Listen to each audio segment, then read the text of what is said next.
তো দেখো বন্ধুরা, আজকে আজকে আবার একটা শাড়ি পেয়েছি, আর এটা পুরো রেড কালারের। আমার শাড়িটা ভীষণ পছন্দ, আর এটা দেখো পাড়টা, তো এটা আমার ভীষণ পছন্দ। এটা আমার বরকে দিয়েছে, তো আমার দাদা দিয়ে দিয়েছে পুজোর আগে আগে, অনেকটা আগে দিয়ে দিয়েছে। আর এটা আমার বরকে দিয়েছে।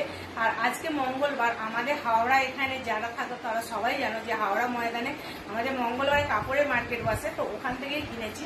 শাড়িটা ভীষণ সুন্দর, দেখো এটা পাড়টা, আর এটা হচ্ছে মেজেটা। আর আঁচলটা দেখবে, এটা আঁচলটা, এটা পুরো শাড়িটা খুলছি না, কারণ পুরো শাড়িটা খুললে একটু ঘেটে যাবে এখনো পর্যন্ত, তো তার জন্য শাড়িটা খুলবো, এখন খুলছি না, আজকে তোমাদের দেখিয়ে দিলাম।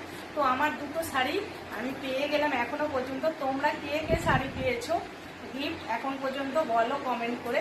আর আমি তো দুটো পেয়ে গেছি, আমার তো খুব মজা। তো তোমাদেরকেও দেবো কিন্তু পড়তে, ঠিক আছে, তোমাদেরকেও দেবো পড়তে। চলো।